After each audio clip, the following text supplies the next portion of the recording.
My son announced, "You're not my real father. Mom's boyfriend is better." I said, "Okay." Then I stopped the private school payments and sold his car. 72 hours later, his mother was threatening legal action. I, 43M, raised my son Marcus, 17M, alone since he was 8. His mother, Veronica, left us for some guy she met at her gym. Didn't want custody, just wanted her freedom. Cool. Whatever. I rebuilt our lives. For 9 years, I busted my ass. Private school at Westfield Academy, $32K a year. BMW 3 Series for his 16th birthday. Gaming PC that cost more than some people's rent. Summer camps, tutors, you name it. Not because I'm rich, I'm a construction project manager. I just prioritized him over everything. 3 weeks ago, Veronica suddenly wants back in Marcus's life. Shows up with her boyfriend Dante, personal trainer, drives a leased Maserati, you know the type. Marcus starts spending weekends there. Fine, he deserves to know his mom. Last Sunday, Marcus comes home and drops this. "I've been thinking, you're not really my father, like not my real father. Dante gets me better. Mom says I can live there full time after I turn 18. He's gonna help me become an influencer." I just stared at him.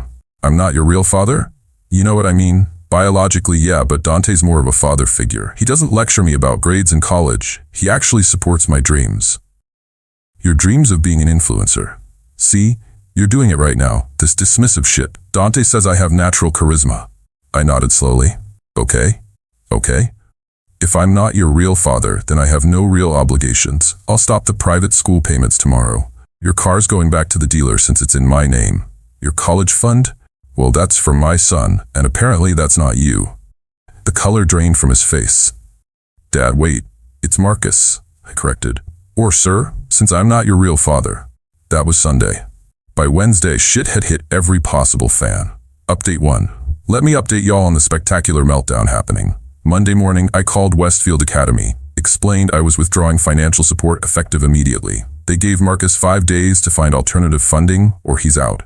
Then I listed the BMW on Carvana, got $28K, decent for a year-old car. Monday afternoon, Marcus comes home sobbing, full-on ugly crying.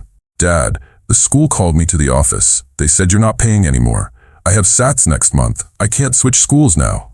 Talk to your real father figure about it. This is insane. You're ruining my life over one comment." "One comment? You said I'm not your real father. Real fathers pay for school. I'm just some dude who fed and housed you for 9 years, right?" Tuesday, Veronica starts blowing up my phone. 47 texts. Here's some highlights. "WTF is wrong with you? You can't just abandon your son. This is emotional abuse. Dante's lawyer cousin says this is illegal. Marcus is traumatized." I responded once. "He has a real father figure now. Ask Dante to cover it."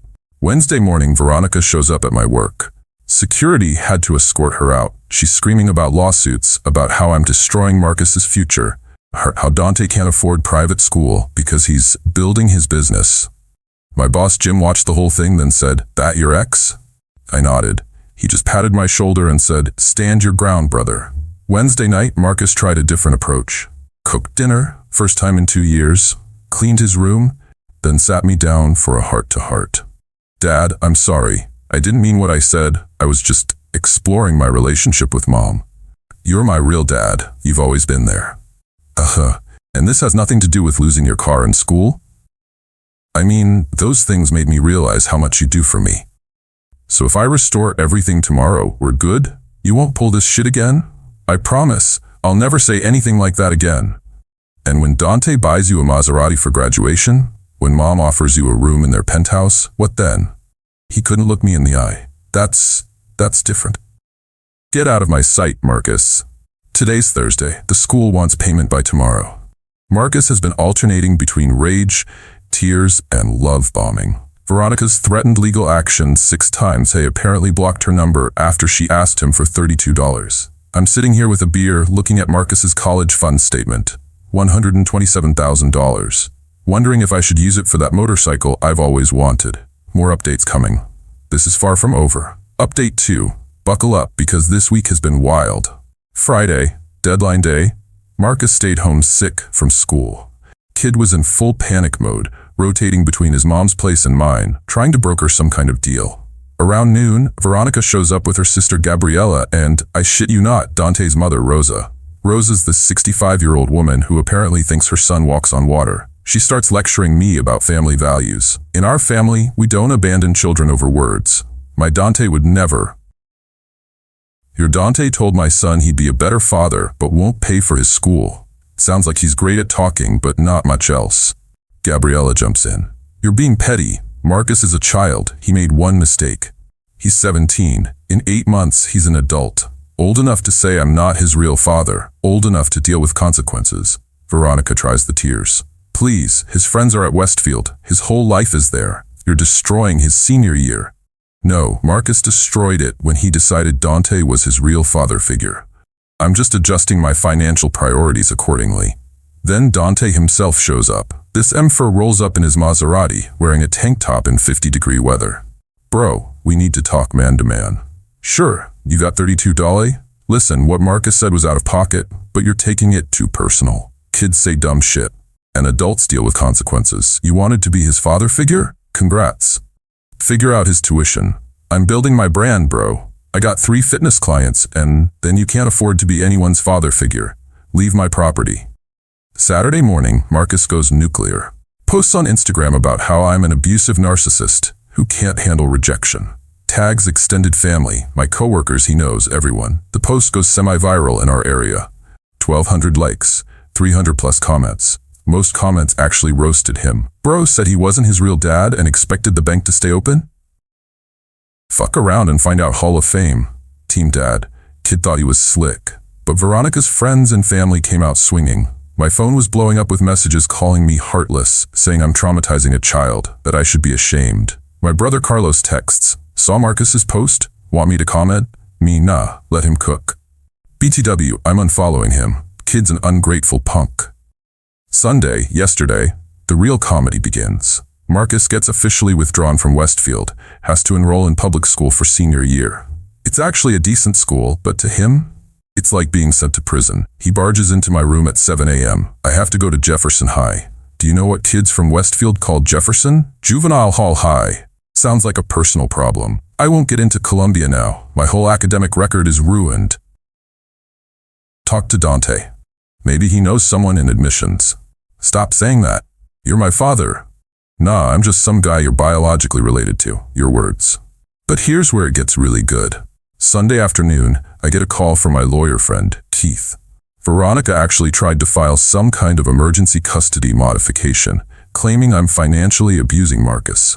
Keith's laughing his ass off. She wants the court to force you to pay private school tuition. Judge looked at the filing and said, Ma'am, your son is 17, and private school isn't a necessity. Case dismissed. Last night around 11 p.m., Marcus leaves a note under my door. Dad, I fucked up.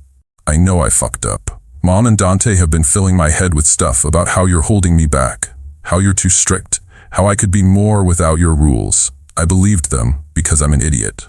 I see now that Dante can't even afford his own car lease. Mom lives in a 1-bedroom apartment. They sold me dreams they can't afford. I'm not asking for Westfield back. I know that bridge is burned. I'm just asking for you to be my dad again. The real one. The only one. Marcus, I kept the note. Still thinking about my response. This morning, Veronica sent one final text. You won. Hope you're happy. Marcus cried all night. I responded, I didn't win anything. I just stopped losing. We'll update after I figure out how to handle the note. Your boy needs another beer. Update 3. Last update, and holy hell, what a ride. So after the note, I let Marcus stew for a couple days. Kid was walking around like a ghost, barely eating, coming straight home from his new school, no Instagram posts. Even cleaned the kitchen without being asked. That's when I knew he was desperate. Wednesday, I finally sat him down. Let's talk about your note. He immediately starts crying. Not the manipulative tears from before. Real ugly snot bubble crying. Dad, I'm so sorry. I ruined everything. I'm so fucking stupid. You're not stupid. You got played by 2 adults who should have known better.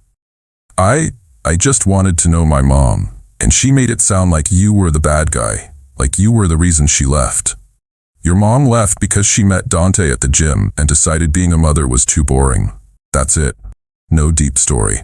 She said you were controlling, that you wouldn't let her pursue her dreams. Her dream was to be a fitness influencer. She had 200 followers and spent our mortgage money on supplements she never sold. But sure, I was the problem. Thursday, shit got nuclear. Apparently, Dante got arrested.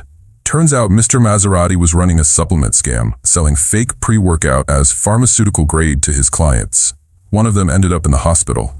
Cops found 50 calories worth of counterfeit products in his apartment. Veronica calls me screaming, "This is your fault. If you hadn't been so petty about Marcus, I wouldn't have pressured Dante about money. He only did this because I was stressing him." "So your boyfriend commits fraud and it's my fault?" Olympic-level gymnastics there, Veronica. "I need money for his bail." I laughed so hard I nearly dropped my phone. Ask his mother. She seems to think he's perfect. Friday was senior skip day at Jefferson High, but Marcus went anyway. Came home and said, "It's actually not that bad. The kids are more real, less pretentious. This one girl, Maya, she's in my AP Calc class. She's really smart." "Yeah?" She said she saw my Instagram post, told me I was an entitled dickhead who deserved what I got. Sounds like a smart girl. I think I like her. Focus on graduation first, Romeo. Saturday, the doorbell rings at 8 a.m. It's Rosa, Dante's mom, and Gabriella, Veronica's sister with Veronica. They want to make peace. I'm standing there in boxers and a robe, coffee in hand, already over this shit. Rosa starts, "My son is in jail because of this situation. You've destroyed 2 families. Your son is in jail because he's a criminal. That's on him. Marcus needs stability. You should at least give him his car back. I'll buy him a used Honda when he graduates, if he graduates with over a 3.5 GPA. Veronica, looking like she hasn't slept in days. "Please, I know I fucked up. I know I said horrible things, but Marcus shouldn't suffer because I'm an idiot." "You're right, he shouldn't. That's why he suffered, because he's an idiot. He made his choice. He's a child who's about to be an adult. Better he learns now that words have consequences." They left after more screaming. Veronica's now living with Gabriella since Dante's apartment is a crime scene. Poetic. Sunday, yesterday, Marcus and I went to get his stuff from Westfield. Kid was obviously embarrassed, but he handled it. His ex-girlfriend Brittany actually stopped him to say, "I heard what happened. You kind of deserved it, but I'm sorry it went down like that." On the drive home, Marcus says, "Dad, I've been thinking about college." "Yeah?" I don't think Columbia is realistic anymore. Even with my grades, Westfield was my edge. But Jefferson has a good engineering program partnership with State. Maybe I could do 2 years at community, then transfer?" I nearly crashed the car. "You're considering community college? You?" Maya's doing it. Says it's smart financially. Her parents make good money but have 3 kids. She's paying her own way. This Maya sounds like good people. Can I still use my college fund for State or community? That money's for your education. Always was, but you're getting a job this summer, and you're paying for your own gas and insurance when you get that Honda. Deal. Dad, are we good? We're getting there, kid. We're getting there. This morning, I woke up to Marcus making breakfast. Eggs were runny and bacon was burnt, but he tried. He's at school now, probably trying to impress this Maya girl with his newfound humility. Veronica's been quiet since Dante's bail was denied. Apparently he's looking at 3 to 5 years. She posted some cryptic shit about knowing who your real friends are and rising from the ashes. Sure, Jan. As for me, I'm looking at motorcycles this weekend. Not gonna buy one. That college fund is still for Marcus. But a man can dream. To everyone who said I went too far, my kid learned that actions have consequences. He learned that you don't shit on people who love you for people who just talk pretty. He learned that real support isn't just hype and promises, it's showing up every damn day for 9 years, even when it's hard. We're not perfect, we're not healed, but we're real. And that's more than Dante and his Maserati ever were. Thanks for following this shit show. Gotta go crack a beer and watch the game. Peace out. Edit. Since everyone's asking, Marcus and Maya have a study date this Friday. Kid's nervous as hell. Also, Dante took a plea deal. 18 months. Veronica's already on Tinder. Some things never change.